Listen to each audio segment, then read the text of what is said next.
ハイドです。ここからはプロの漫画家を目指す人に向けてお話ししようと思います。パクリと言われないためにという話をしたいと思います。今回漫画を送ってくれた有馬リマさんの漫画を見てみると、時代は大正時代。世の中では連続殺人事件が起こっていて、主人公が悪役を刀で切って解決すると。なんとなくこの設定どこかで見たことがあるなとか、なんかあの漫画に似てる気がしないと思った人もいると思います。例えばですが、鬼滅の刃という漫画も大正時代のお話ですよね。鬼が巻き起こす殺人事件を主人公の炭治郎が刀で切って解決をしていくと。この有馬リマさんの漫画がすでにある漫画のパクリだとは言いませんが、流行っている漫画と設定が似ていると比べられやすいということは伝えておきたいと思います。僕はこの漫画原稿、背景の描き方や人々の服装も漫画やアニメを見て描いたのかなっ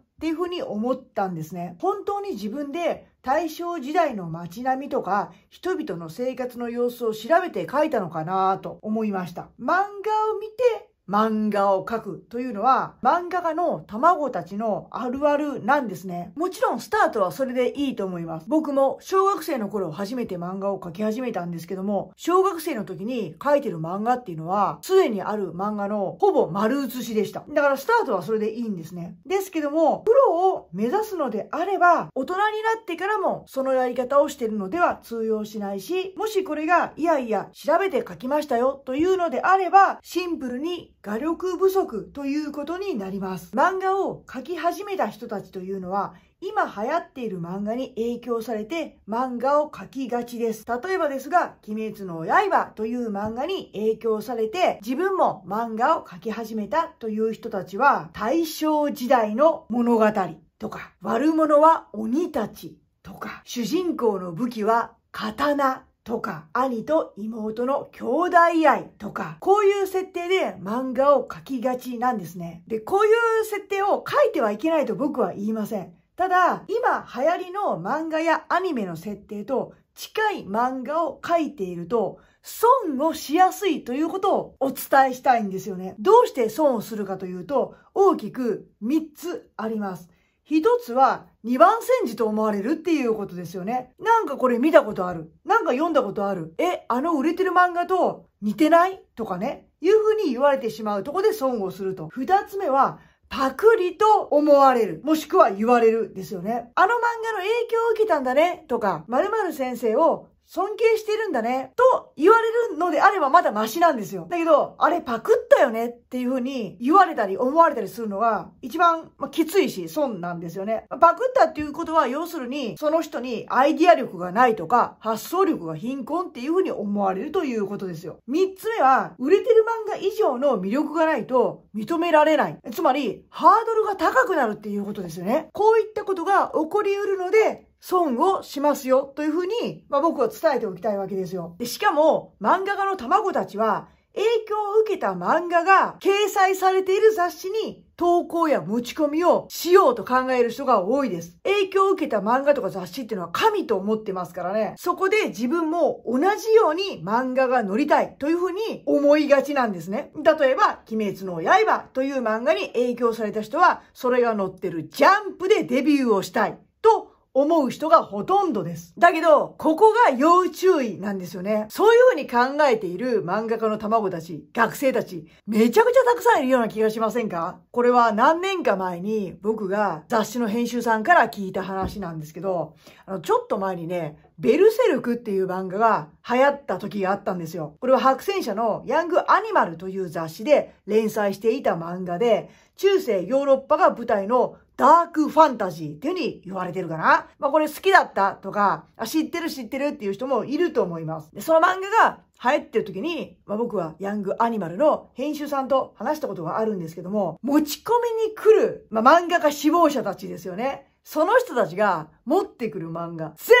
部ベルセルクみたいな漫画なんですって。誰が来ても、ダークファンタジーっていう感じって言ったらいいのかな。来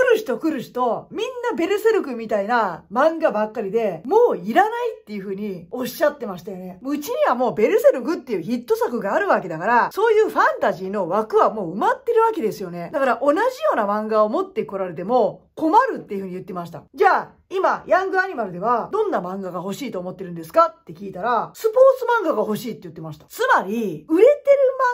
漫画がそこにあるのに、同じものを持っていっても、認めてもらいにくいというか、もうよっぽどですよね。だってもう、ヒットメーカーがいるというか、もうホームランバッターがいるわけですよね。なのに、それより劣るものって必要ないじゃないですか。それより優れてるものは欲しいと思われても。だから、漫画家になりたいっていう人たちは、ジャンプに乗りたいとか、ジャンプでデビューしたいとかいう人多いんですよ。で、それはやっぱりジャンプっていう漫画を読んで育ってきたからというか、そこに載ってる漫画が好きだからだと思うんですね。でも、自分はジャンプが好きでも、ジャンプが自分を欲してるとは限らないっていうか、ジャンプはその漫画いらないって思ってるかもしれないっていうことですよね。むしろ、サンデーマガジン、ガンガンチャンピオン、そっちの方が、そういう漫画欲しいわって思ってるかもしれないってことですよね。ジャンプの漫画雑誌にジャンプっぽい漫画を持っていくのはいいんですけども、新しい要素がないと相手にしてもらえないっていうことに気づかないので、ジャンプでデビューする人は少ないっていう、そういうサイクルになってることがほとんどみんな気づかないって言ったらいいのかな。だってジャンプでデビューしたいって言って、本当にジャンプでデビューした人って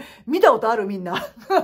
ほとんどいなくない？漫画家は自分が載る雑誌を自分で選べるわけではないから、だって選ぶのは編集さんなんでね。なぜか漫画家は自分が希望する漫画に載れるって思ってる人が多いんですけども、じゃあみんなも就職活動するときに A の会社入社したいと思っても、面接に受からなかったら A の会社には入れないのと同じで、漫画家だってジャンプで乗りたいと思っても、ジャンプの編集さんが認めなければ、ジャンプに乗ることはないわけで、だからそこを誤解してる人がすごい多いっていうかね。それでもですよ。それでも、今の流行りの漫画と似た設定の漫画を描きたいという人もいると思います。ここまで僕が言っても、いやいや分かってると。自分の描いてる漫画が今ヒットしているなんとかっていう漫画に似てるのは分かってるけども、それでも僕は自分の漫画に愛着があるし、これを描きたいんだ。とか、これでデビューしたいんだっていう人もいると思います。で、その人たちのことも、僕はフォローしておきたいと思うんですけども、今、流行りの漫画と似た設定のものを書いてはいけないとは言いません。流行ってる漫画を真似したわけではないけども、たまたま設定が似ていたっていうこともあると思うんですよ。例えばですけども、野球漫画っていうジャンルだったら、いっぱいありますよね。サッカー漫画って言われるものも、いろんな漫画家さんが書いていて、名作と言われるものは何本もあります。料理漫画っていうジャンルとか、探偵漫画とかいうジャンルとか、一作品じゃないですよね、決して。もし、ヒットした漫画と同じジャンルの漫画を書いてはいけないっていうのであれば、野球漫画が一つ流行ったら、2本目はもう掲載されないのかって言ったら、そんなことはないですからね。だから、似た設定のものとか、設定が被るものを書いちゃいけないっていうことはないんですね、決して。例えばですけど、じゃあ、鬼滅の刃っていうもので、例を挙げるならば、大正時代の漫画あってもいいと思うんですよ。悪者は鬼という設定。そういう漫画もあっていいと思います。主人公の武器は刀。こういうのもあってもいいと思います。兄と妹の兄弟愛の物語。これももうすでにたくさんあります。そういう漫画を書いてはいけないっていうことではないんですね。ただ、パクリとか2番センチというふうに編集さんとか読者から言われないために、投稿や持ち込みをするときは注意点があります。一つは、新しいと思わせる要素を必ず入れること。例えば、流行ってる漫画と主人公の性格が全然違うとか、時代設定が違うとか、持ってる武器が違うとか、必殺技が違うとか、敵が違うとか、これはあの漫画と違うね。ここが新しいねって思われる要素を必ず入れること。二つ目、流行っている漫画が掲載されている雑誌とは違う雑誌に投稿や持ち込みをすること。さっきも言ったように、流行ってる漫画が掲載されてる雑誌はもうあるんだから、それが。ホームランバッターがいるのに、それよりも弱い選手が採用されることはないっていうことです。それより自分の作品が上回ると思うんだったら持ってってもいいと思うけどね。それはそれで頼もしいと思うけどね。それから、パクリともし言われた時のために、自分は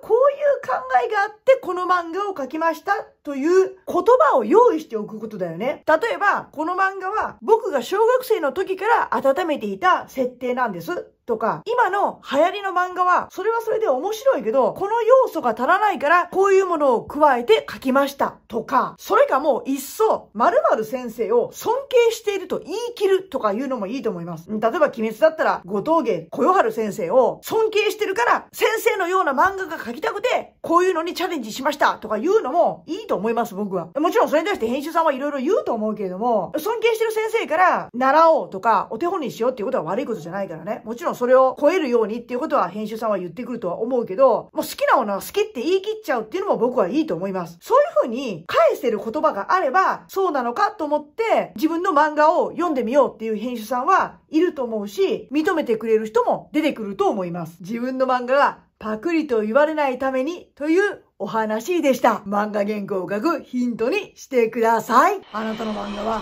もっと面白くなります。僕はこのチャンネルで皆さんの漫画の描き方のヒントになることを配信しています。週刊連載をやった僕しか話せない体験談などを配信しているので、ぜひチャンネル登録をよろしくお願いします。漫画制作やプロデビューの個別相談も受けていますので、概要欄にある LINE の友達追加もよろしくお願いします。この動画はハイドチャンネルがお送りしました。